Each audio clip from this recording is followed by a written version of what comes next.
Hindi na naman pumasok sila Mutya at Gilas. Sinong kapitbahay nila dito sa inyo? Sir Vic, wala po. Sila lang po magkapatid tapos yung iba pong kasama nila ay nasa klase ni Sir Kevin. Ganun ba? Nakakalaro ba nyo sila? May naikukwento ba sila sa inyo na problema? Sir, ayaw po namin silang kalaro. Mahilig pong mang-away yung mga yun kaya di na lang namin sila ginugulo. Tsaka sir, sabi ni ina, huwag kaming makipagkaibigan sa kanila kasi mga aswang daw sila. Opo sir, yun din po ang sabi ng inay ko.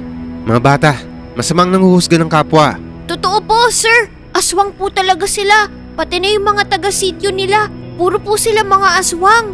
Hindi totoo ang mga aswang. Walang aswang. Kaya hindi nyo dapat katakutan sila Gilas. Dapat kinakaibigan din nyo sila. Pero totoo nga po sir, usap-usapan po rito na kinain nila si Teacher Carmi. Yung dati po naming teacher na nawawala.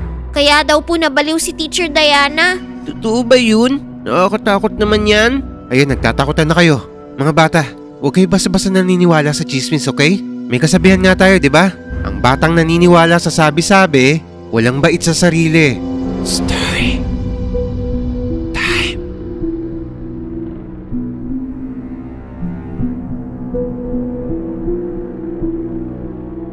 Ako nga pala si Vic. 52 years old na ako ngayon.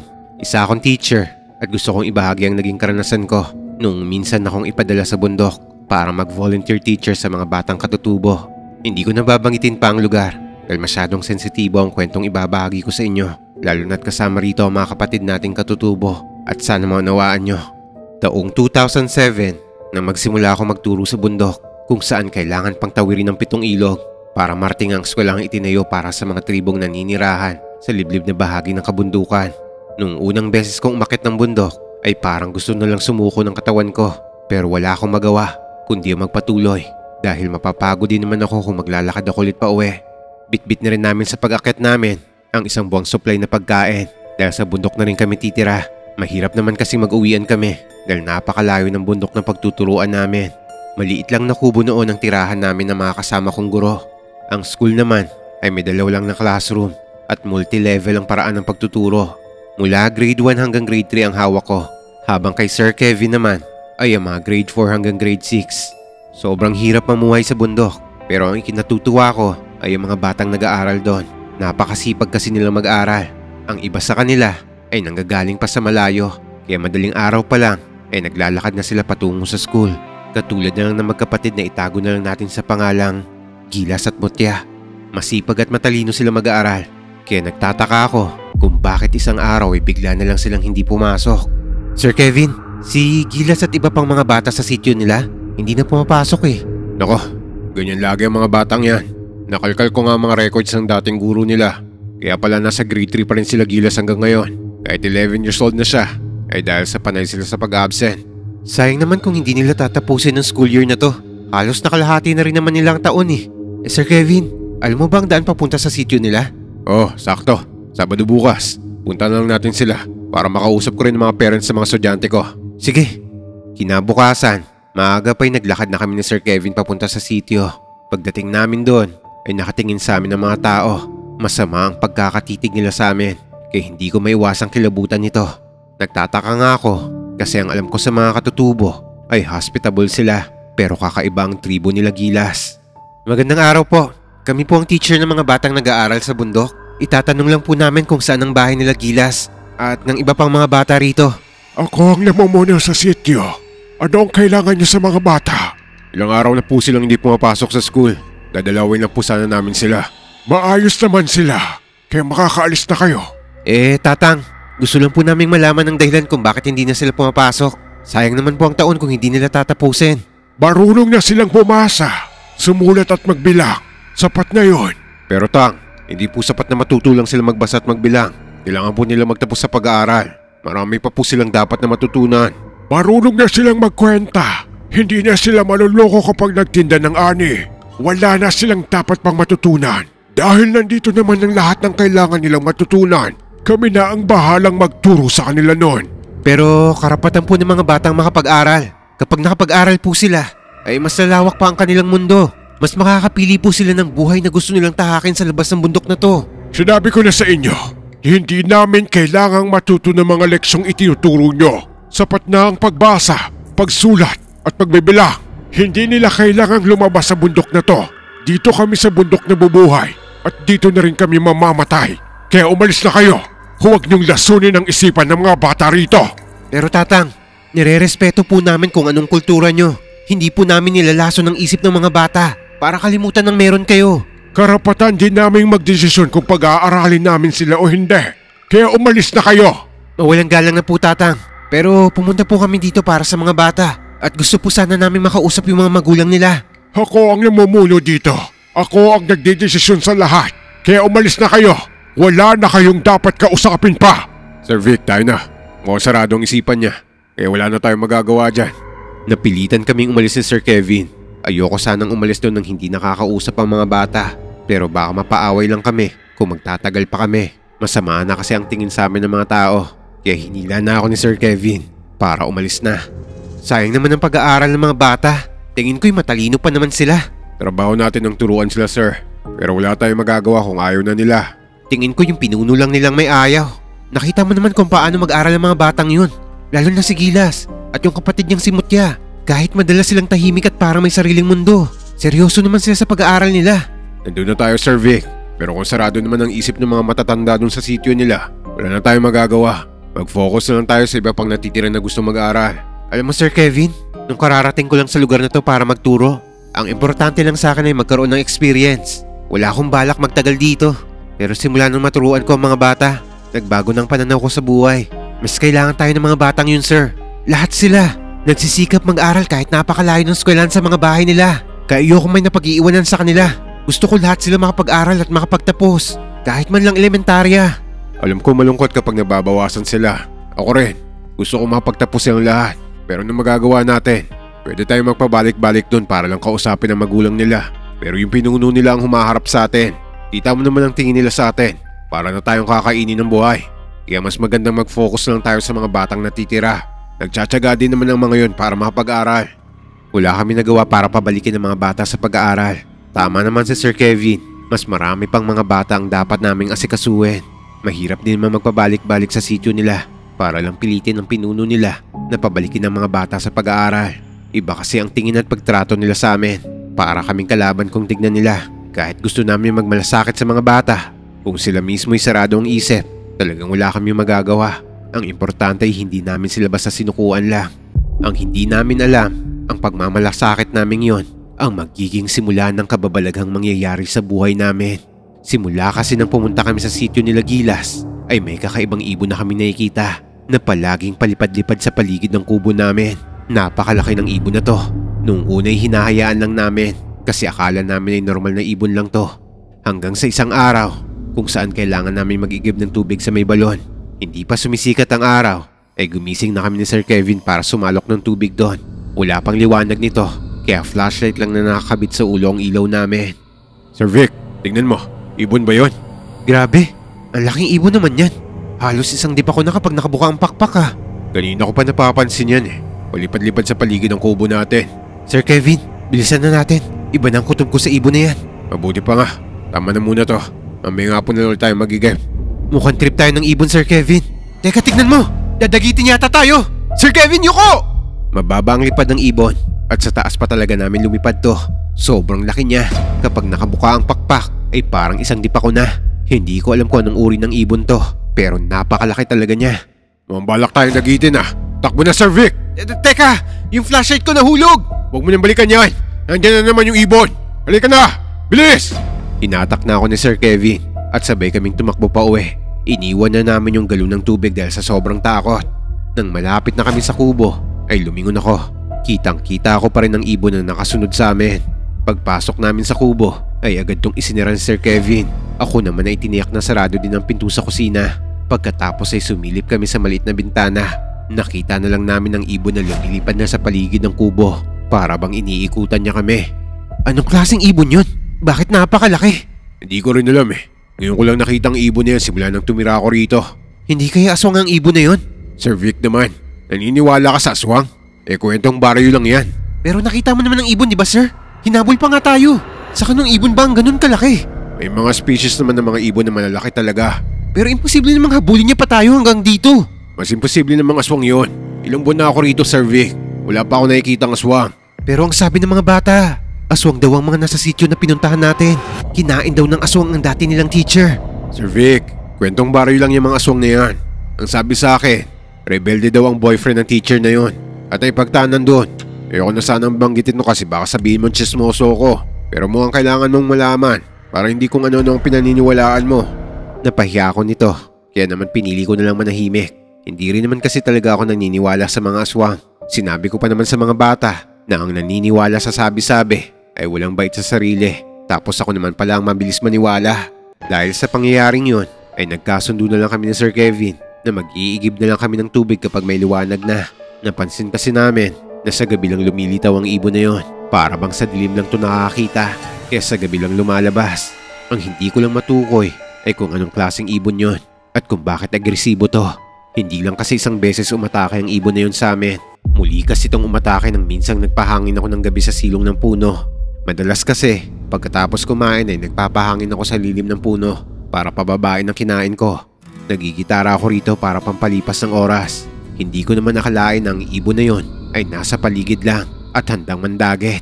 Mabuti na lang dahil napansin to kaagad ni Sir Kevin. Sir Vic, pumasok na! Bilisan mo! Bakit Sir Kevin? Basta halika na! Bilisan mo! Tumakbo ka na! Dito ko lang narinig ang pagaspas ng malaking pakpak. Mahina lang naman kasi to, kaya hindi ko kaagad narinig. Isa pa ay may kalakasan ng tunog ng gitara ko, kaya nang lumingon ako ay malapit na ang ibon sa akin. Ginamit ko ang gitara na pantaboy dito bago ko kumaripas ang takbo papasok sa kubo. Pagpasok ay agad kong isinara ang pinto. Nadinig ko pa ang pagtama ng pakpak ng ibon sa gilid ng pawid ng bubong. Parang tinitiktikan tayo ng ibon na yun ah. Parang may sariling isip at ayaw tayong tantanan. Yan nga ang pinagtataka ko sir. Tapos sa gabi lang siya umaatake. Napaka-violente pa. Teka, mukhang dumapo sa bubong ah. Binubutas niya yung pawid. Tumingala ako dahil dinig ko ang mabigat na pagtapak ng ibon sa bubungan namin. Narinig ko pang tinutukan nito ang pawid. Para bang binubutasan niya to. Inilawan ko ng flashlight ang taas. At nang masigurong nabubutas na niya ang bubong, ay mabilis kong kinuha ang itak na gamit ko sa pangangahoy. Pumatong ako sa mesa para maabot ang itaas ng bahagi ng kubo. Sinubukan ko pang bugawin ang ibon pero talagang gusto niya makapasok sa loob. Ang ginawa ko ay itinarak ko ang itak sa pawid kung saan sigurado akong nakapwesto ang ibon. Tumagusto sa labas at ramdam ko may tinamaan ako. Narinig ko pa ang mahinang huni nito bago pumagaspas at lumipad palayo. Matapos to, mabilis na tumingin sa bintana si Sir Kevin. Lumipad na palayo yung ibon. Mukhang natakot na. Tinamaan ko siya. Baka na please lang kaya umalis na. Ang galing mo Sir Vic. Siguro naman hindi na tayo babalikan nun. Kaya sa ginawa mo sa kanya. Sana nga Sir Kevin. Grabe. Ngayon lang ako nakakita ng ibon na ganun ka-agresibo. Simula ng araw na to ay hindi na kami binalikan pa ng ibon na yon. Akala nga namin ay natakot na to. Pero yun pala ay sa iba to gumala. Nabalitaan ko na lang kasi sa klase ko ang pagkamatay ng isang estudyante ko. Bakit absent si Benjo? O si Lito? Di ba magkapit bahay kayo? Sir, wala na po si Benjo. Anong wala na? Kagabi po, sumalakay po ulit yung aswang. Patay na po si Benjo, sir. Ano? Anong patay na si Benjo? Totoo ba yan? Opo sir, inaasikaso na po ang burol niya. Nakakaawa nga po kasi iyak ng iyak yung nanay niya. Teka, paano nyo nalaman na aswang pumatay? Sabi po ng nanay niya, may ibon na pong palipad-lipad sa paligid ng bahay nila. Aswang daw po yun.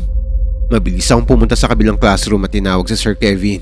Nakita akong papunta rin pala siya sa akin kasi nabalitaan din niya ang nangyari. Mabilis lang talaga kumalat ang balita kahit sa bundok. Sir, nabalitaan mo ba yung nangyari sa isang estudyante ko? Oo, kanina pinag-uusapan ng mga bata. Totoo kayang ibon ang pumatay? May aswang bang ibon? Sir, kung ibon yun, dapat sigurado sila. Kasi nakita na lang daw nila si Benjo kinabukasan na patay na. Pero sir, nakita mo naman kung gaano ka-agresibo yung ibon na yun, di ba? Hindi imposible na yun nga ang pumatay sa bata. Eh masigla naman si Benjo at wala naman siyang sakit. May asma si Benjo, Sir Vic. Baka inatake habang natutulog sila. Nangawa ko pa ang klase mo. Ilang beses siyang inatake ng asma. Ganun ba? Oo, kaya kumalma ka Sir Vic. Nakakalungkot lang talaga kasi ang bata pa ni Benjo.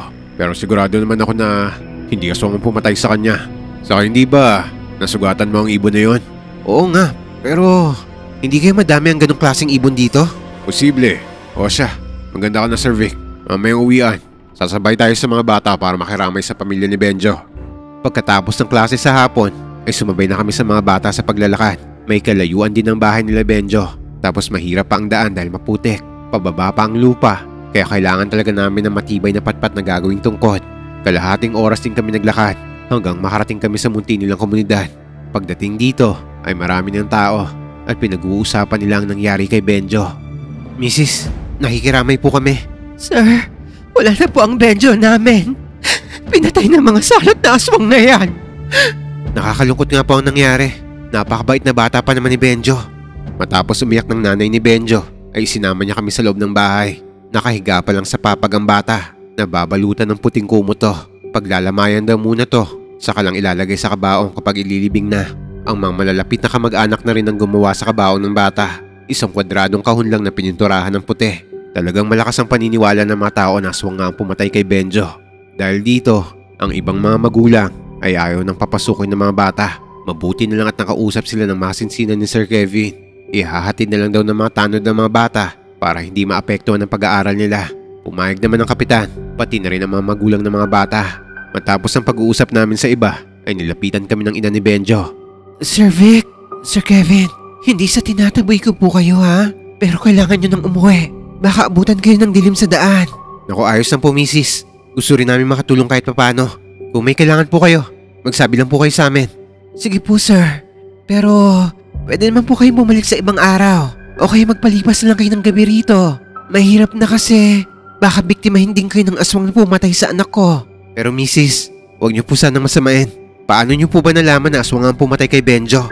May umaaligid na malaking ibon kagabi. Itinaboy ko nga yun eh. Tapos sinabuyan ko pa ng asin. Akala ko hindi na babalik, kaya nakampante ako. Pero nagawa niya pa rin patayin ng anak ko. Hali po kayo, tingnan niyo yung bubong namin sir. Isinama kami ng nanay ni Benjo sa kwarto ng kubo nila. Itinuro niya sa amin ang taas. Nakita naming may maliit na butas ang bubong na gawa sa pawid. Pagkatapos ay pinalipat niya ang tingin namin sa may bangkay. Tinaas ng nanay ni Benjo ang damit niya, kaya lumantad ang tiyan nito. Tingnan niyo sir, ang tiyan ng anak ko. Diyan, sinipsip ang dugot lang ang loob niya. Nakita namin na may maliit na butas ang tiyan ng bata. Kasing laki ng 25 sentimo ang butas na to. Tapos nangingitim ang buong paligid nito. Hindi ko tuloy maiwasang mapaisip nito kung totoong aswang nga ang pumatay sa bata. Nang pauwi na kami ni Sir Kevin, ay tahimik lang kami. Siguro'y napaisip rin siya nito tulad ko. Nagsisimula na rin kasing dumilim ang paligid namin. Sinubukan kaming pigilang umuwi ng mga tao, pero nagpumilit kami. May mga aayusin pa rin kasi kaming lesson plan at may mga pasok pa ang mga bata kinabukasan. Sir Kevin, tingin mo, aswang nga kaya may gawa nun? Hindi ko alam Sir Vic eh. Pero hindi talaga ako naniniwala sa mga aswang. Hindi kaya kagat lang ng insekto yon. Sir, ang laking butas naman nun kung insekto lang yung may gawa nun. Saka nakita mo rin naman yung ibon, di ba? Sinubukan pa nga rin nun butasin yung bubong natin. Ewan ko ba Sir Vic, siguro mas mabuti natin gawin ay mag-ingat na lang. Para kung totoo man yung mga aswang na yan, nakahanda tayo. Tama Sir Kevin, tara, bilisan na natin. At baka abutan tayo ng dilim sa daan. Inabutan na nga kami ng dilim sa daan. Mabuti lang dahil malapit na kami sa kubo. Nalampasan na namin yung packet na daan. Pero mapuno pa sa gawing nilalakaran namin ito. Maya-maya pa ay natigilan si Sir Kevin sa paglalakad. Kaya napahinto rin ako. Sir Vic, sandali lang. Bakit Sir Kevin? Naririnig mo ba yon? Ang alin? Sinenyasan niya akong tumahimik. Nakarinig ako ng kakaibang tunog. Hanggang ma-realize ko na ang tunog na yon ay galing sa mga baboy ramo. Parang malapit lang sa kinaroroonan namin ng mga to. Saglit lang ay nakita na namin ang pinanggagalingan ng tunog na yon. Isang nagwawalang baboy ramo ang tumatakbong sumusugod sa kinatatayuan namin. Mabilis kong naihampas ang hawak kong patpat na ginawa kong tungkod kanina. Tinamaan ko to sa ulo, pero hindi nito ininda at napahinto lang to saglit. Tapos sunod na nitong sinugod si Sir Kevin. Hinampas din niya to ng hawak niyang kahoy, pero hindi tumigil ang baboy ramo sa pagsugod. Kaya tinulungan ko na rin si Sir Kevin sa paghambalos dito. Kahit paano'y tinablan din ng sakit ang ligaw na hayop na to. Kaya kumaripas na to ng takbo palayo. Nang mawala na ang baboy ramo, ay saka kami nagmadaling naglakad pa uwi. Iba na talaga itong nangyayari Sir Vic. Una ibon, ngayon naman ay baboy ramo. Kaya nga eh, ayoko namang maniwala pero mukhang totoo nga ang mga sinasabi ng mga taga rito ah. Bukas kakausapin ko ulit yung kapitan. Kailangan mahanap ang baboy ramo na yon kasi nakakaperwisyo dito. Baka mamaya mga bata pa ang mapahama kapag inataka sila. Mabuti pa nga Sir Kevin. Tara, pumasok na tayo. Kinabukasan ay maagang pumunta si Sir Kevin sa bahay ng kapitan. Pagbalik niya ay kasama niya na to, pati na rin ang ilang mga barangay tanod. Sila ang gumalugad sa buong lugar para hanapin ng baboy ramo. Pero wala naman silang nakitang kahit anong bakas nito. Mga sir, duda ako sa baboy ramo na yan eh. Hindi kaya aswang lang na nakita nyo at nagpalit lang ng anyong baboy ramo. Kap, hindi naman siguro aswang yun. Baka galing sa gubat tapos naligaw dito kaya agresibo. Bihirang may maligaw na baboy ramo dito kasi nagtatago lang siya sa gubat. Mahilig manghuli ng baboy ramo ang mga katutubo. Kaya takot ang mga hayop na gumala palabas ng gubat. Kap, totoo po ba ang mga aswang na yan? Kilala po ba niyo kung sino sila? Usap-usapan yung mga nakatira dyan sa gubat ay mga aswang. Yung sityo po dyan? Bakit naman po niyo nasabing aswang sila? Wala namang dati yung sityo na yan dyan. Dumating na lang sila dito tapos gumawa ng sariling komunidad dyan sa loob ng gubat. Simula nang dumating sila, nagsimula na ang kababalagan dito. Minsan may napakalaking ibong gumagala sa gabi. Tapos kinabukasan ay may namamatay. Baka naman po nagkataon lang. Yun nangyari sa isang bata na nag-aaral dito. Si Benjo, halos ganun ang paraan ng pagkamatay nila.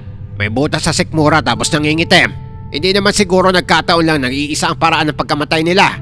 Kung ang mga nasa sityo po ang pinaghihinalaan nyo, bakit hindi nyo sila paalisin? Wala naman kaming ebidensya, kaya hindi kami pwedeng basta na lang magpaalis. Ang masasabi ko na lang sa inyo ay mag-ingat kayo. Magdala at maglagay kayo ng mga pangontra sa kubo nyo. Dahil laging mga guro ang pinupunteriya nila. Kaya nga walang tumatagal na guro dito. Ilang araw nagro-ronda sa school ang mga tanod. Minsan inaabot pa sila ng dilim doon. May mga dala silang sulo at sibat. Yung suloy para maging ilaw nila pagsapit ng gabi. Ang sibat naman ay mabisa daw pamatay sa aswang. Basta saksakin lang to sa bandang dibdib nito ay siguradong hindi na to mabubuhay. Simula nito ay wala nang gumagalang ibon at baboy ramo sa amin. Parang natakot din sila sa ginawang pagroronda ng mga tanod. Bumalik din sa normal ang routine namin ni Sir Kevin. Dahil akala namin ay maayos ng lahat. Madaling araw na ulit kami nag-iigib ng tubig. Tapos nakakapangahoy na rin ako mag-isa sa gubat. Tuwing Sabado ako nangangahoy kasi walang klase. Madalas ay nakakarating pa ako sa ilog at doon na rin ako nagpapahinga saglit. Araw to ng Sabado nang muli ako magawi sa ilog. Laking tuwa ko pa dahil nakita ko dito sila Gilas at Mutya. Nangingisda sila gamit ang sibat. Gilas! Mutya! Mabutit nakita ko kayo. Mutya, halika na! Umuwi na tayo! Sandali lang Gilas! Gusto ko lang tanungin kung bakit ayaw nyo na mag-aral. Gusto namin, kaso ayaw na kaming papasukin. Pwede ko naman kausapin ng parents nyo para makabalik kayo ulit sa pag-aaral.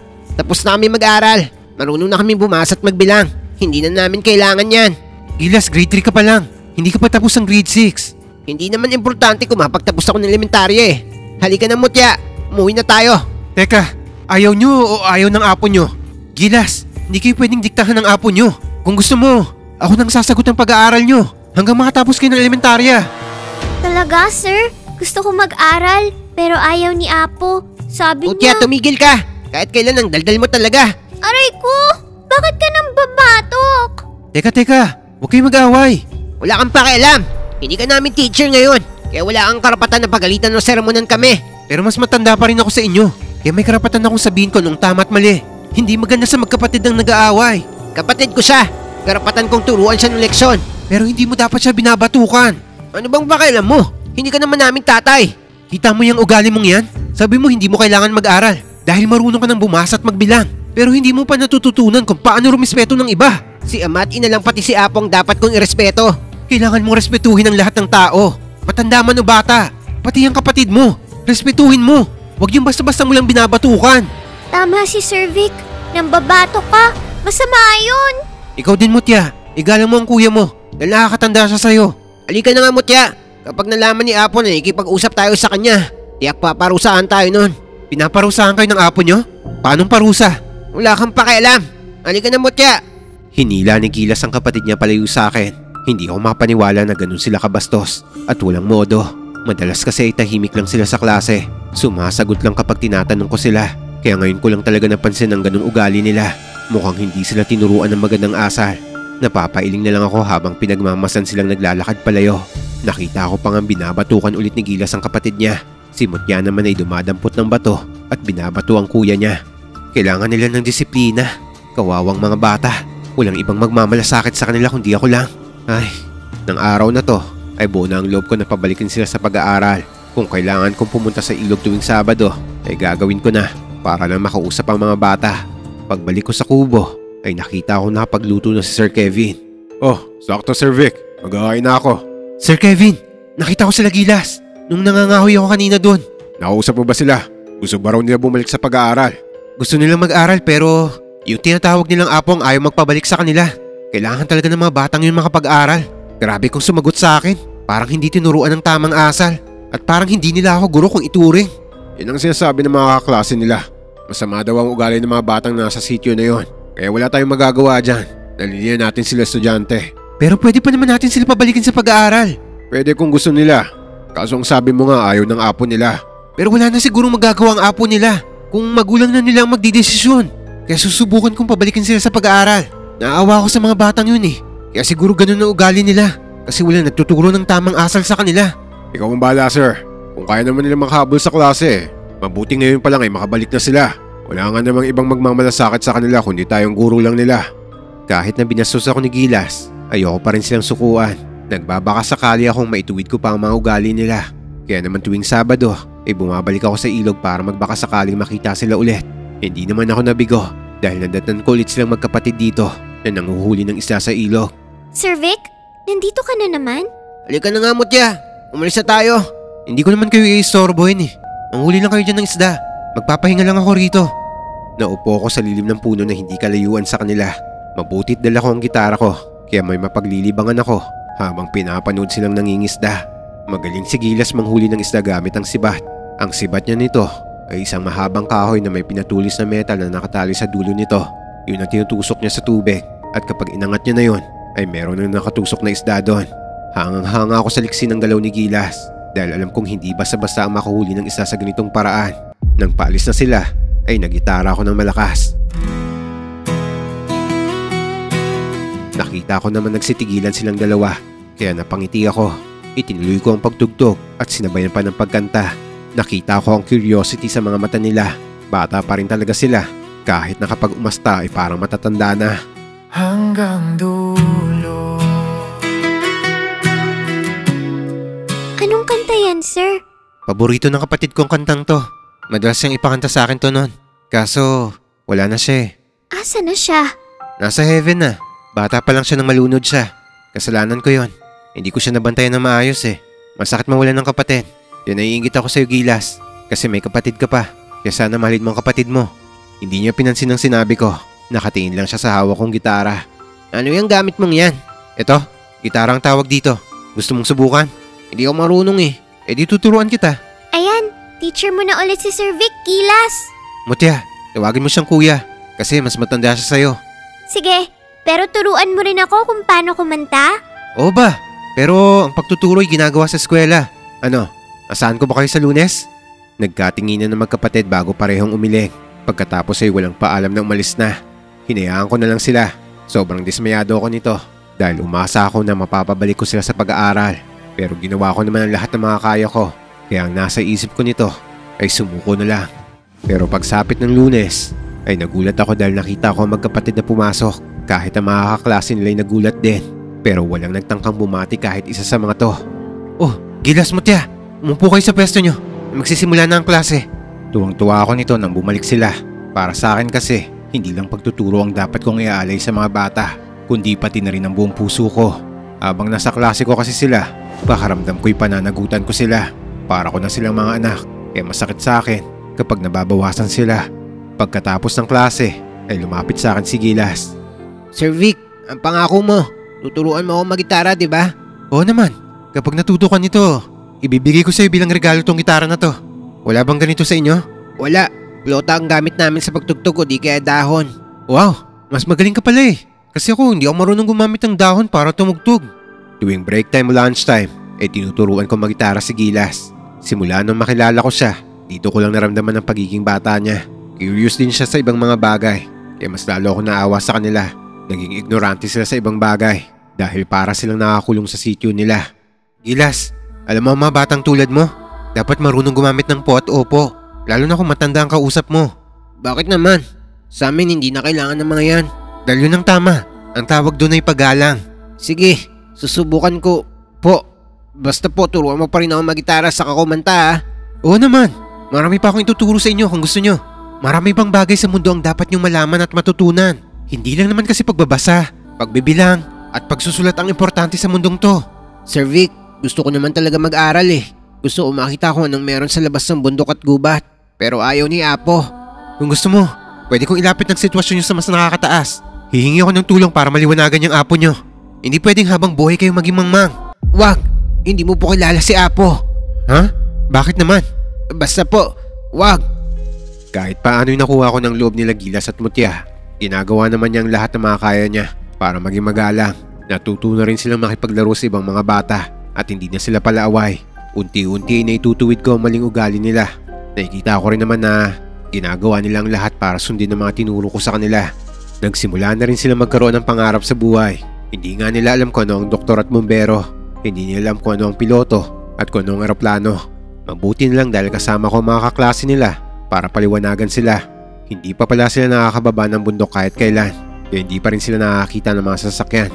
Hindi ko maiwasang malungkot dahil sa sobrang kamangmangan nila. Isang araw, habang nasa klase kami at nag-uusap kami tungkol sa mga pangarap nila sa buhay, ay dumating bigla ang tatay ni Gilas. Galit na galit nung pumasok sa loob ng classroom tapos hinatak sa braso ang dalawang bata. Umiyak si Mutya pero si Gilas ay nagpipigil sa pag-iyak. Ilang beses kong sinabi sa inyo na huwag kayong bumalik dito! Pero gusto kong mag-aral. Ang tigas ng ulo mo! Gusto mo bang magalit si Apo? Si Apo! Bakit po ba laging si Apo ang nasusunod? Gusto ko po mag-aaral na, Ma. Hayaan mo po kami makapag-aaral. Talagang matigas ang ulo mo! Gusto mo bang maparusahan bago ka madala? Naggalit ang ama nila kaya pinalo nito ng malakas ang bata. Lalong umiyak si Mutya. Ang ibang mga bata ay natakot at nag-iyakan na rin. Mawalang galang na po. Nasasaktan po ang mga bata. Saka, wag po kayo mag-eskandalo rito. Matatakot ang ibang mga bata sa ginagawa nyo. Wala kang pakialam! Teacher ka lang! Hindi ikaw ang ama ng mga anak ko! Wala kang karapatang magdesisyon sa buhay nila! Gusto pong mag-aral ng mga bata. Para naman po sa future nila yan. May mga pangarap po ang mga anak nyo. Wala kang pakialam kung may pangarap sila o wala! Huwag mong lasunin ang mga isip ng mga anak ko! Hindi ko po nilalaso ng isip ng mga bata. Unawain po sana nyo ang mga anak nyo. Kung ayaw po nila mag-aral, hindi ko naman po pipilitin. Kayo po ang masusunod dyan. Pero gusto po nila mag-aral. Kung financial po ang problema, willing naman po akong tumulong sa pag-aaral nila. Sinabi ko na, hindi nila kailangan mag-aaral. Kapag nilapitan mo pa ang mga anak ko, pasensyahan tayo. Hindi mo pa kami kilala, sir. Baka magsisi ka. Huwag naman pong ganyan. Ang gusto ko lang po ay makakabuti para sa mga bata. Ako ang ama nila, kaya ako nakakaalam ko ng makakabuti para sa kanila. Sir Vic, tama na. Sir, pasensya na po kayo. Hindi po namin alam na tumatakas sa mga bata para mapasok dito. Ngayong alam na nyo, huwag niyong subukan na tanggapin pa sila dito. Kung hindi nyo magugustuhan kung ano ang kaya namin gawin sa inyo. Hindi ako makapaniwala nito na may ganung ama pala. Pagbabantaan pa ang buhay ng taong nagmamalasakit sa mga anak nila. Kinaladkad niya palabas sa mga anak niya nito. Gusto man naming tulungan ng mga bata, ay wala naman kaming magawa. Nang makaalis na sila, ay kinuusap na ako ni Sir Kevin. Grabe, ako na nagmamalasakit, ako pa ang masama. Yan ang sinasabi ko, Sir Vic. Teacher lang nila tayo. Magulang pa rin nila ang masusunod. Total, ginawa mo naman ang lahat ng mga kaya mo.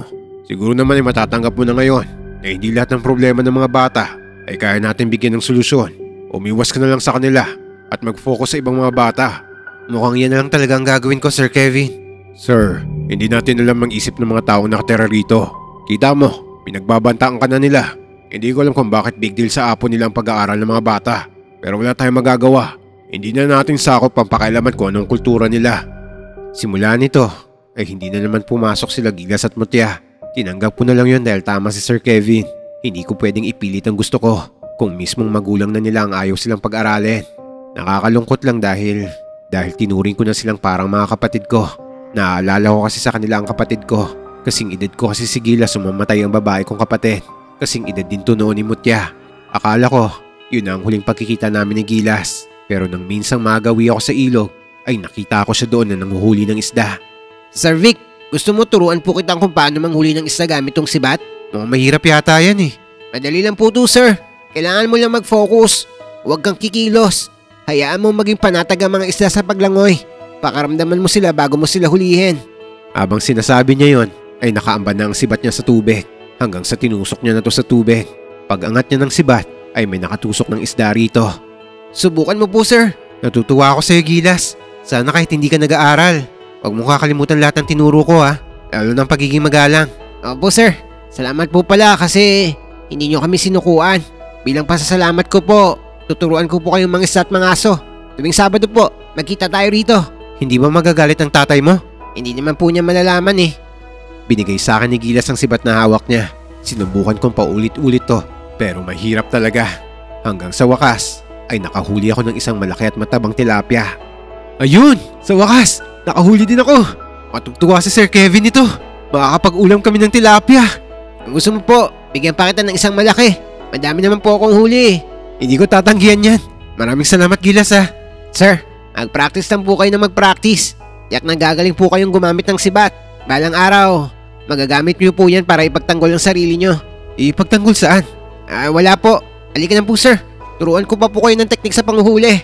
Natutuwa ako kasi kahit paano, naitama ko ang ugali ni Gilas. Alam kong mabait siyang bata. Nasa maling komunidad lang siya, kaya naging ganun ang ugali niya. Pero nakikita ko na mabuti ang puso niya. Dito nagsimula ang pagiging magkaibigan namin ni Gilas. Magaling din pala siya manghuli ng mga ligaw na hayop. Madalas ay wildcat ang nahuhuli niya. Sa panahon ngayon, endangered na sila. Pero may mga ilang katutubo pa rin talaga ang nanguhuli ng mga ganito. Sir Vic, bakit po ba dito sa bundok na itayo ang eskwelahan? Kasi mas malapit yun sa inyo. Diba? Kaya nga hindi kayo nakakapag-aral. Dahil sobrang layo kung sa bayan pa kayo pupunta. Kaya yan, yung school lang lumapit sa inyo para lahat kayo rito ay makapag-aral. Pero hindi po kayo ligtas dito. Ha? Bakit naman hindi? Hindi po ba kayo nagtataka kung bakit walang teacher ang tumatagal dito? Siguro dahil mahirap ang buhay dito. Sobrang layo sa sibilisasyon. Hindi lang po yan ang dahilan. Si Teacher Carmi, kinuha po siya ng mga aswang. Si Benjo, aswang po ang pumatay sa kanya. Ayoko pong mapahamak ka sir. Kung ako po sa inyo, habang maaga pa, umalis na lang po kayo rito. Gilas, ano ka ba? Walang aswang. Hindi sila totoo. Kung may aswang man, edi sana matagal na kaming inaswang ni Sir Kevin. Di ba po may ibon at baboy ramon na sumugod sa inyo? Teka, paano mo nalaman yan? Basta po sir, umalis na kayo ni Sir Kevin bago mahuli ang lahat. Kung totoo man ang mga aswang, kilala mo ba sila? Sir, alis na po ako. Basta mag-iingat po kayo. Nasa paligid lang po sila. Gilas, hindi ka dapat nagbibiro ng ganyan. Hindi magandang ugali ang nag-iimbento ng kwento. Naririnig niyo po bang matunog ng mga ibon? Lalo na kapag gabi. Sila yun sir. Kapag mahina ang tunog, ibig sabihin malapit lang sila. Kapag malakas ang tunog, ibig sabihin ay nasa malayo pa sila. Basta po, mag-iingat po kayo. Teka, Gilas! Sandali lang! Tumakbo na palayo si Gilas nito. Kinilabutan ako sa sinabi niya. Kaya nagmadali na akong bumalik sa kubo. Nadatnan ko si Sir Kevin na gumagawa ng lesson plan. Oh Sir Vic, nandito ka na pala. Napapadalas ang alis mo tuwing Sabado ah. Saan ka ba pumupunta? Sir Kevin, naalala mo ba nung inatake tayo ng baboy ramo? Oh, bakit? Inatake ka ba ulit? Hindi, pero nabanggit ni Gilas yun. Sabi niya, ang baboy ramong umatake raw sa atin ay aswang. Ayoko na naman Sir Vic. Naligaw lang dito sa atin ang baboy ramo na yun. Wala na yun. Eh huwag ka nagpapaniwala sa mga sinasabi ng mga bata. Pero Sir Kevin, kilala ko si Gilas. Hindi siya nagsisinungaling o nag-iimbento ng kwento. Eh anong gagawin natin kung sakaling totooin Sir Vic? Alis tayo. Iwanan natin trabaho natin dito. Sir Vic naman, teacher tayo. Hindi tayo bakasyonista lang dito. Alisin mo sa isip mo ang mga aswang na yan at gawin natin kung anong trabaho natin dito. Pero Sir Kevin, mabuti na rin yun para makapag-ingat tayo. Makapag-ingat? Binantaan ka na ng tatay ni Gilas, di ba? Bakit nakikipagkita ka pa sa bata? Dapat siguro Sir Vic, imbes na matakot ka sa mga aswang, ay kay Gilas ka na lang umiwas. Kawawa rin ng bata kapag naparusahan dahil nakikipagkita na naman sa'yo.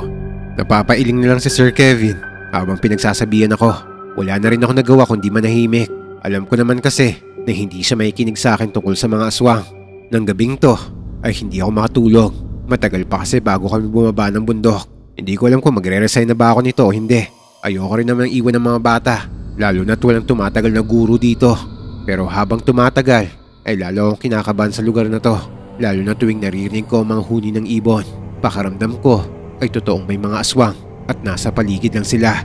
Kaya siguro nahihirapan din ako matulog, lalo na sa gabing to. Pinakikiramdaman ko kasi ang paligid hanggang sa makarinig ako ng tunog ng baboy ramo. Bumangon ako at sumilip sa bintana. Bilog na bilog ang buwan at maliwanag ang sinag nito. Kaya kahit paano ay naaaninag ko ang paligid. May nakita akong 3 baboy ramo sa labas at nakatingin sa kubo namin ng mga to. Agad kong kinuha ang lighter at nagsindi ng lampara. Ginising ko din si Sir Kevin na mahimbing nang natutulog nito. Sir Kevin, gising! Bakit ba? Anong meron? Tumingin ka sa labas ng bintana, sir. Matulog ka na. Maaga pa tayo bukas. Hindi mo ba naririnig yung tunog, sir? Ang daming baboy ramo sa labas. Ah, baboy ramo. Teka, saan naman galing ang mga yan? Bumangon si Sir Kevin para sumilip sa bintana. Pati siya ay nagtaka. dahil sa mga baboy ramong nasa tapat ng kubo namin.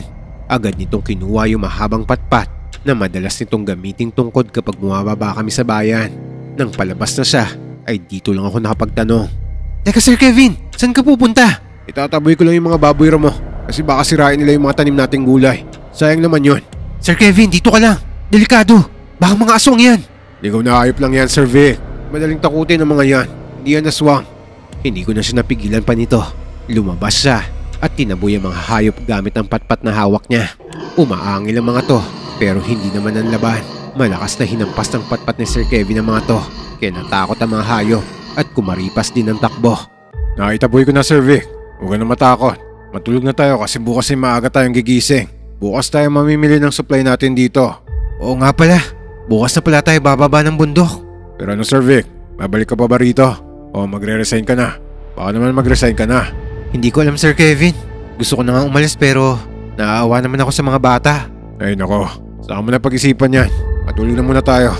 Hanggang nakarinig ako ulit ng kaluskos sa labas ng bahay. Kasunod nito ang mahihinang pagtawag sa pangalan ko. Nanggagaling ang boses sa tapat mismo ng bintana. Sumilip muna ako sa maliit na butas bago ko to binuksan. Sir Vic! Sir Kevin!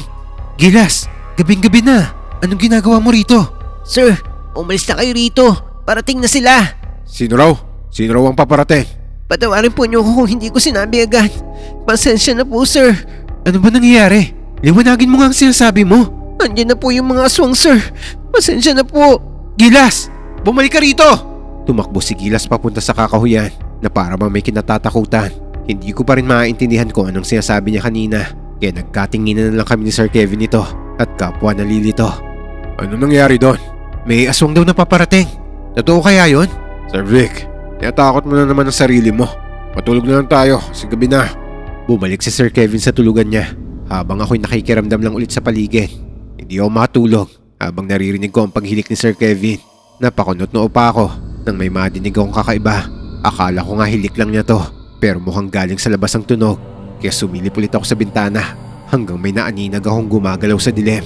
Palapit ng palapit hanggang sa tamaan ng liwanag galing sa buwan ng mga to. Diyos ko po! Sir Kevin! Bumalik sila! Nagulat si Sir Kevin sa sigaw ko kaya napabalikwas ng bangon to. Nagalit pa nga siya kasi nabigla siya ng gising. Ano ba naman? Sumasakit ang ulo ko sa sigaw mo. Sir Kevin! Bumalik ang mga baboy mo! Ang dami nila! Parang nagtawag ng kasama! Sasagot pa sana si Sir Kevin ito pero narinig na namin ang tunog ng mga baboy ramo. Kasabay pa nito ang malakas na pagkatok sa pinto. Kumakatok. Huwag mong bubuksan, sir. Kinuha ko ang itak na nakasabit sa haligi. Dinampot naman ni Sir Kevin ang tungkod niya. Tao po! May tao ba dyan? Kung sino man kayo, umalis kayo rito! Gusto ko lang makipag-usap tungkol sa mga bata namin sa sityo.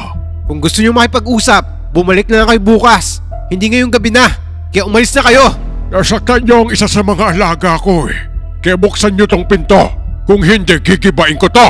Kung gusto niyo, sa harap ni Kapitan tayo mag-usap bukas. Please lang ho, umalis na kayo rito. Ano naman ang kinalaman niya sa pag-uusapan natin? Kung ayaw niyong buksan ng pinto, ako na lang ang magbubukas nito. Mabilis kaming lumabas ng kwarto ni Sir Kevin. Binuhat namin ang cabinet na gawa sa kahoy at iniharang sa pintuto. Wala naman nagtangkang pumasok hanggang sa marinig na lang namin ang mga kaluskos mula sa bubong. Nabutas na pala nila ang bubong at nakasilip na dito ang isang nakakatakot na halimaw. Pagkasigaw namin ni Sir Kevin dahil sa sobrang takot ay dito na rin nila winasak ang pinto ng kubo. Sa sobrang lakas ay natumba ang iniharang naming cabinet. Nagsipasok ang mga aswang na nasa anyong tao. Bago pa man kami makapanlaban ay hinawakan na kami sa magkabilang balikat at kinaladkad palabas ng kubo. Sa labas ay nakatayo ang apo nila Gilas habang nakapaligid dito ang mga baboy ramo na naglalaway sa gutom. Dalhin sila sa sityo. Wala kaming kasalanan sa inyo. Pakawalan nyo kami. Naging matigas ang ulo ng dalawang bata dahil sa inyo. Kaya dapat na kayong mawala. Ginagawa lang namin ang trabaho namin. Please lang po, ayaw namin ng gulo. Pakawalan nyo kami. Hindi na namin nakakausap ang mga bata. Huli na. Suwail na ang dalawang batang yon. Kaya kayo ang magbabayad sa kalapastangan nila. Kinaladkad nila kami papunta sa sityo nila. Pinilit ni Sir Kevin naman laban pero kinalmot lang siya ng isang aswang sa likod. Napasigaw siya sa sakit. Mabuti na lang dahil mababaw lang ang kalmot. Napunit ang damit niya at inagusan ng dugo to pero hindi naman malalim ang mga sugat niya. Dahil nakaamoy sila ng sariwang dugo nito, lalong naulul sa gutom ang mga aswang at gusto na kaming lantakan ng mga to. Pinigilan lang sila ng matanda na tinatawag nilang Apo. Pagdating sa sityo, ay nakaabang na rin ng ibang mga aswang. Itinali nila kami ni Sir Kevin sa tapat ng isang parang altar. Hindi ko alam kung anong klaseng altar o ribulto to, kasi ng mga panahon na to ay takot na kami ni Sir Kevin, kaya hindi na namin masyadong napapansin ang paligid. Magkatalikod kaming itinali habang silang lahat ay nakapaligid sa amin. Buong akala ko nito ay mamamatay na kami. Wala akong ibang ginawa kung hindi ang magdasal na sana'y makaligtas pa kami sa kamay ng mga aswang. Mabubusog tayo ngayon sa dalawang to. Sayang lang, mas masarap ang karne ng babae. Pero pwede na rin pagtsagaan to. Kayo bang pumatay kila Teacher Carmi? Ano naman kung kami nga? Malilam namang laman ng guro na yon. Mga hayop kayo! Wala kayong puso! Sir Vic, huwag mo na silang galitin pa. Baka lalo lang makasama sa atin. Papatay hindi naman nila tayo, Sir Kevin eh. Pero pasensya ka na. Nadamay ka pa rito. Umatungal ang mga aswang. Anumang oras ay parang magpapalit anyo na sila. Palakas ang kabog ng dibdib ko nito hanggang sa biglang may sumigaw na isang aswang. Aba! May sunog! Nasusunog ang kubo niya! Ano nasunog ang kubo? Patayin niyo ang apoy! Bilisan niyo! Aba! Nasusunog na rin ang iba pang kubo! Ano bang hinihintay niyo? Patayin niyo ang apoy! Mukhang takot ang mga aswang sa apoy, kaya nagkagulo silang lahat. Lalo na makitang tinutupok ng apoy ang mga kubo nila. Hindi pa lang ang materyales nito, kaya mabilis lang ang pagkalat ng apoy. Sinusubukan ng mga aswang na patayin ng apoy. Habang kami naman ni Sir Kevin ay sinusubukan baklasin ang pagkakatali sa kamay namin. Halos manakit na ang kamay ko sa pagtanggal sa pagkakatali sa amin. Pero hindi ko pa rin matanggal to. Kailangan pa naman naming samantalahin na nagkakagulo ang mga aswang para makatakas kami rito. Mula sa kung saan ay biglang sumulpot si Mutya. Nakalagay ang hintuturo niya sa tapat ng bibig na parang sinasabi niya huwag kaming maingay. Mutya, tulungan mo kami! Opo, andyan na si Kuya. Kakalagan niya kayo. Gilas! Sir Vic, huwag po kayo maingay. Itatakas namin kayo rito. Inalis ni Gilas ang pagkakatali sa amin sa pamamagitan ng patalim. Pagkatapos ay binigay niya sa akin ng sibat. Inabot naman niya kay Sir Kevin ng isang sulo. Sir Vic, natatandaan mo ba ang tinuro ko sa'yo? Para makahuli ng isda ay kailangan mong mag-focus. Ganun din po kapag lumaban ka sa mga aswang. Focus po at ang target mo ay dapat ang puso nila. Doon mo po sila mapapatay. Pero paano ko sila lalabanan? Hindi ko kakayanin ang lakas nila. Tiwala lang po sir. Ito po ang sibat. Binibigay ko na sa inyo. Puntiryahin niyo po ang tapat ng puso para mamatay sila. Salamat Gilas. Susubukan ko. Huwag ka pong magpasalamat muna sir. Kailangan po muna nating tumakas dito. Mutya, samahan mo sila para makarating sa ilog. Sir Kevin, pagdating niyo sa ilog ay lumublob ka po sa tubig para hindi nila maamoy ang sugat mo. Kuya, sumama ka na sa amin. Halika na. Oo, sige na. Tayo na. Bilisan natin habang hindi pa nila tayo napapansin. Tumakbo kami papasok sa kakahuyan. Nauuna si Mutya. Kasunod kami ni Sir Kevin dahil inaalalayan ko siya. Nahihirapan kasi siya dahil kumikirot ang sugat niya sa likod. Si Gilas naman ay nasa likod at may hawak ng sibat. Parang pinaghahandaan niya ang gabing to. Apa! Tumakas sa mga guro! Pinatakas sila ni Gilas! Hayop ka talagang bata ka! Soel! Bilisan po niyo mga sir. Takbo na. Ako na pong harap sa kanila. Gilas! Bakit ka huminto? Halika na! Magpapaiwan po ako. Ako na pong haharang sa kanila. Gilas! Labastangan kang bata ka! Bumalik kayo rito ng kapatid mo! Kung hindi, malilintikan kayo sa akin! Hindi ama! Hindi ko hahayaan na saktan niyo ang mga guro namin! Mabilis tumakbo ang mga aswang. Kaya mabilis din kami nasundan ng mga to. Mukhang tama si Gilas at Mutya. Naaamoy nila ang sugat ni Sir Kevin. Nang mga sandaling to ay napapaligiran na nila kami. Diyos ko po, tulungan mo kami. Sir Kevin, humanda ka. Lalaban tayo kung kinakailangan. Malakas ang apoy na hawak ng sulo. Iyon ang ginamit ni Sir Kevin. Pantaboy sa mga aswang na nagtatangkang lumapit sa amin. Gilas! Ikaw ba ang sumunog sa mga kubo? Dapat lang po yan sa inyo. Masama kayo. Nalaso na nga ng tuluyan ang isip mo ng mga dayuhang yan. Kayong lahat, patayin ang mga walang kwentang bata na yan! Abo, sandali lang. Baka naman pwedeng hayaan yung mabuhay ang mga anak ko. Ako na pong bahala magparusa sa kanila. Tingin mo ba, susundin ka pa rin ang Soel mong anak? Pangako po, Apo. Mapapasunod ko ang mga sutil na batang yan. Gilas, ano ba tong ginawa mo? Papatay mo ba ang lahi natin? Hindi po, Ama. Ayos lang po sa akin kung habang buhay akong tumira sa bundok na to. Pero wag po niyong papatayin ng mga taong totoong nagmalasakit sa amin ni Mutya! Anong nagmamalasakit? Tingin mo ba, ngayong alam na nilang may lahi kang aswang, ay tutulungan ka pa nila? Ama, may buhay pa sa labas ng bundok na to. Yun ang gusto kong makita. Kung gusto niyong maging sunod-sunuran kay Apo habang buhay, ako hindi. Gusto kong mabuhay ng normal. Lapastangan ka! Simula nito ay ako na ang namumuno sa inyo. Maayos at tahimik ang buhay natin dahil sa pamumuno ko. Tahimik nga pero wala kaming kalayaan.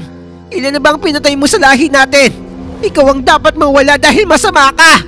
Kahit kalahi mo, hindi mo pinapatawad. Talagang ginagalit mo kung bata ka. Patayin nyo ang batang yan at isunod na rin ng mga walang kwentang mga guru na yan. Sige, subukan nyo saktan ng mga anak ko. Magkakamatayan tayo! Nagulat ako nang biglang lumapit sa amin ang tatay ni Gilas at hinarap ang mga aswang. Kahit ang nanay nila Gilas at Mutya ay sumama na rin sa amin. Kahit paano ay may pagmamahal pa rin pala sila sa kanilang mga anak. Nang makita ni Apo na pumanig sa amin ng mga magulang nila ay lalo tong nagalit. Sumugod sa amin ng ilang mga aswang at hinarap naman to ng mag-asawa. Nagpalitan sila ng mga kalmot. Kapwa maliliksi kumilos at ayaw magpatalo. Nang dumami na ang sumugod sa amin ay nakisali na rin sa laban si Gilas. Hawak niya ang isang sibat at kahit hindi pa siya aswang ay kayang-kaya niya pa rin makipagsabayan sa mga to. Nag-focus ako sa bawat pagtarak ng hawak kong sibat. Pinupuntiri ako talaga ang tapat ng puso nila. Kahit paano ay naturuan ako ni Gilas kung paano mga aso gamit ang sibat na to. Kaya madali na lang sa akin na gamitin to. Si Sir Kevin naman ay tinataboy ang mga aswang sa pamamagitan ng apoy na hawak niya. Inabot din ni Mutya sa kanyang hawak na kutsilyo at yun ang gamit niyang panaksak sa mga aswang na lumalapit sa kanya. Hindi rin naman ako lumalayo sa pwesto nila Mutya para maprotektahan ko rin sila. Mutya anak, tumakbo na kayo ng kuya ma. Kamakas na kay Rita. Ina, hindi ko kayo iiwan. Makinig ka sa nanay mo Gilas. Tumakbo na kayo. Isama mo ang kapatid mo. Aswang laban sa kapwa aswang ang naging laban ng mga oras na to. Nang magsalita ang ina ni Gilas ay dito ko lang siya nakilala dahil nasa itsurang aswang na ang mga to. Nagpambuno sila ng kapwa niya aswang hanggang sa mapailalim to. Akmang sasakmali na ng aswang ang ina ni Gilas pero mabilis ako nakalapit at itinarak sa likod ng aswang ang hawak kong sibat. Umatungal to sa sakit bago lumingon sa akin. Hinugot ko ang sibat sa likod niya bago ko itinarak sa bandang dibdib niya to. Dahil dito ay agad tong binawian ng buhay. Si Gilas naman ay hindi rin nagpatalo sa liksi ng kanyang pagkilos. Kahit 11 years old lang siya ay may kita sa kilos niya na sanay siyang makipaglaban. Siguro ay dahil batak siya sa pangangaso.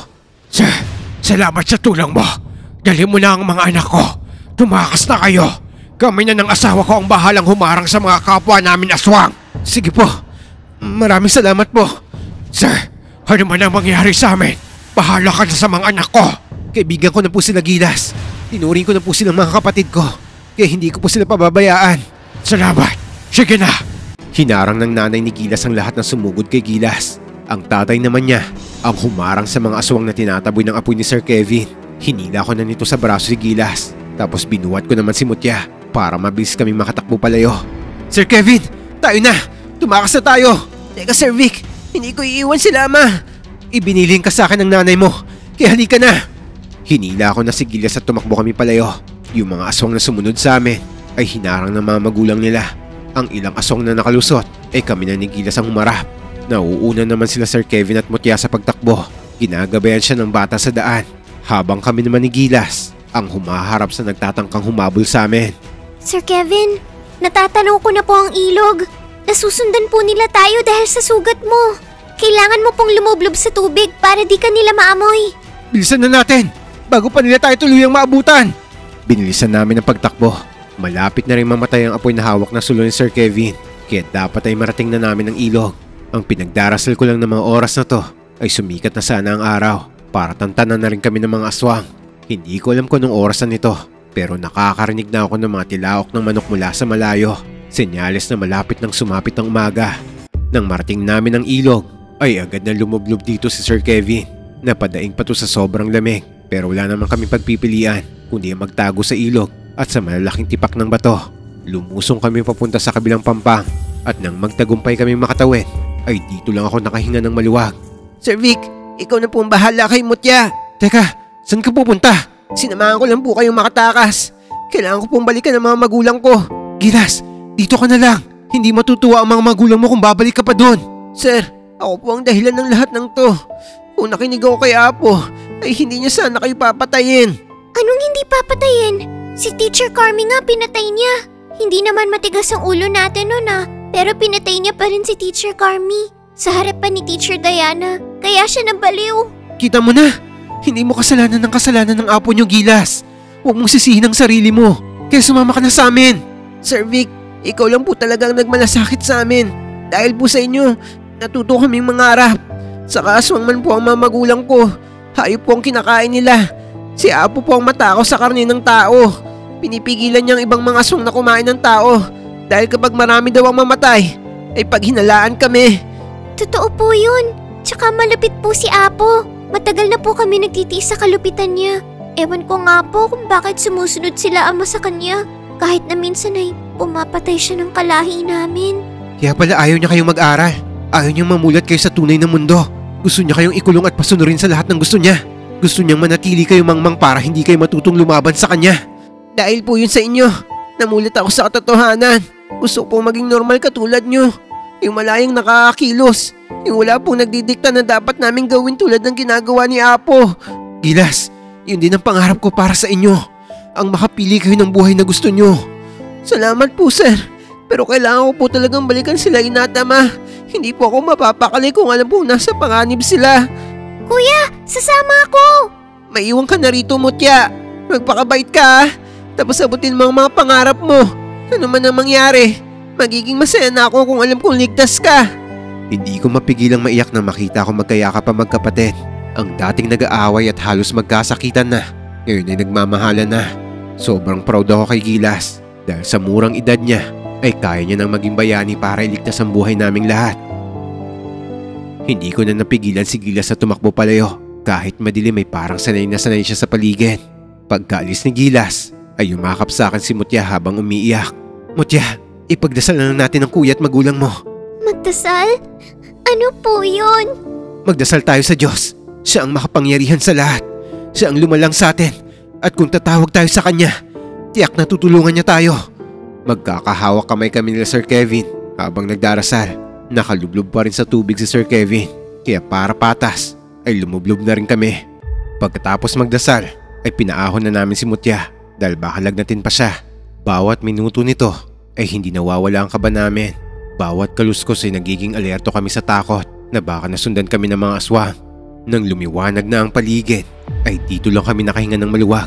Ang tanging inaalala ko na lang nito ay si Gilas. Hindi na kasi siya nakabalik. Sir, hanapin po natin si Kuya Gilas, pati na si Ina at Ama. Baka po kung ano nang nangyari sa kanila. Mutya, gusto ko din silang hanapin. Kaya lang masyadong delikado. Mutya, masyadong delikado kung tayo ang hahanap sa kanila. Kailangan nating humingi ng tulong sa mga pulis. Hindi kasi basta-bastang tao si Apo. Baka mamaya mapahamak pa tayo. Pulis? Sila po ba yung pinakita ninyong picture? Yung humuhuli ng masasamang tao? Oo, sila ang humuhuli at nagkukulong sa mga masasamang tao. Tumutulong din sila para maghanap ng taong nawawala. Kung ganun, pumunta na po tayo sa pulis para mahanap po natin sila Kuya, Ama at Ina. Sobrang nag-aalala na po ako sa kanila. Dito na kami nagsimula maglakad pababa sa bundok. Kailangan namin makahingi ng tulong sa mga pulis. At baka sakaling mailigtas pa namin si Gilas. Kaso, sobrang layo talaga ng dapat naming lakarin. May kasama pa kaming bata, kaya napapadalas ang paghinto namin. Gabi na, nang marating namin ang bayan. Dumiretso kami sa presinto para i-report ang nangyari. Oh, ano nangyari sa kasama nyo? Sir, tulungan mo po kami. Dinukot po kami ng grupo ng mga kanibal. Nasugatan pa nga po tong kasama namin eh. Kanibal? Kailan pa nagkaroon ng kanibal dito? Pinagloloko mo ba ako? Sir, hindi pa ba sapat na ebidensya ang sugat ng co-teacher ko para maniwala kayo? Maswerte lang kami nakatakas kaya buhay kami ngayon. Teka, teacher kayo? Sang school? Sinabi ko nito ang pangalan ng eskwelahan namin. Hindi ko na binanggit ang tungkol sa mga aswang dahil alam kong hindi sila maniniwala rito. Ang sinabi namin ay tribo ng mga kanibal ang dumukot at humabol sa amin. Nung unay ayaw kaming paniwalaan. Nagsipagkilos na lang sila nang malaman nilang mga volunteer teacher kami. Dinala sa ospital si Sir Kevin para magamot ang sugat niya sa likod. Mabuti na lang talaga, hindi ganun kalalim ang sugat niya, kaya hindi siya naubusan ng dugo. Isinama naman ako ng mga pulis pabalik sa bundok para maituro ko ang lugar ng mga aswang. Abandonado na ang lugar na madatnan namin. Sunog ang mga kubo at wala ng katao-tao. May manatagpo ang buto ng tao ang mga pulis dito. Maraming mga bungot kalansayang nahukay sa paligid. Nagkaroon ng search operation. Hinulughog ang buong lugar. Pero hindi na nakita ang grupo nila Apo. Pati na rin sila Gilas. Kahit mga bangkay nila ay walang natagpuan ng mga pulis. Ilang linggo ding sarado ang eskwelahan habang pinaghahanap ang mga aswang o sinasabi naming kanibal. Pero hindi naman pwedeng huminto ang buhay. Kaya mahanap man o hindi ang mga aswang ay nag-resume din ang klase makalipas ang ilang linggo. May mga nagbabantay namang sundalo sa school. Ang pinalabas nila nitong balita ay para sa proteksyon ng mga bata dahil may mga nakitang rebelde daw sa lugar na yon. Hindi rin nilabas sa media ang pangyayaring to para hindi na ito magbigay ng takot sa mga residente kapag nalaman nilang may tribo ng cannibal sa lugar na to.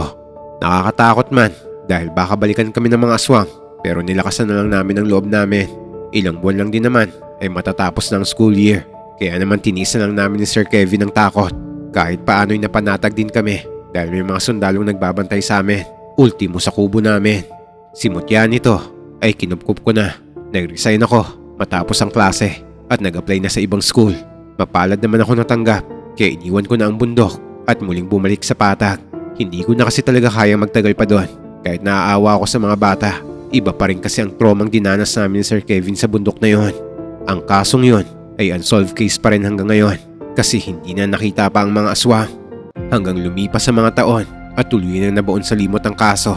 Wala na akong balita nun kay Sir Kevin. Si Mutya naman ay nasa poder ko pa rin. Tinupad ko ang pangakong pag-aaralin siya. 10 taon na siya nito nang magkaroon kami ng hindi inaasahang bisita. Diyos ko po! Gilas, ikaw ba yan? Sir Vic, ang tagal ko kayong hinanap. Ano nangyari? Bakit ngayon lang kayo nagpakita? Nung gabing po yun, napatay po ng mga aswang si tatay dahil sa pagtatanggol sa amin ni nanay. Pero bago mamatay si tatay, ay napatay niya si Apo. Tinulungan din po kami ng mga kaibigang aswang ni tatay na ayaw sa pamumuno ni Apo. Pero matapos mamatay si Apo, ay tumakas na po ang ibang mga aswang. Nakatakas din po kami ni nanay. Pero sugatan na po kami noon. Nawalan po kami ng malay. Nang magkamalay po kami, ay nasa ibang bahay na kami. Napulot kami ng mga grupo ng albularyo na matagal nang pinagtataguan ni Apo. Matagal na pala nilang hinahanap ang tribo namin para patayin kami. Nakita nila kung paano namin nilabanan ng mga aswang. Kaya naman na makita nilang sugatan kami, ay agad nila kaming tinulungan. Sila rin po ang tumugis sa natitirang mga aswang na alagad ni Apo. Akala namin ay patay na kayo. Mabuti na lang pala dahil may tumulong din sa inyo. Tiyak na matutuwa si Mutya kapag nalaman niyang buhay ka pat ang ina niyo. Sir Vic, nandito po ako para kunin si Mutya.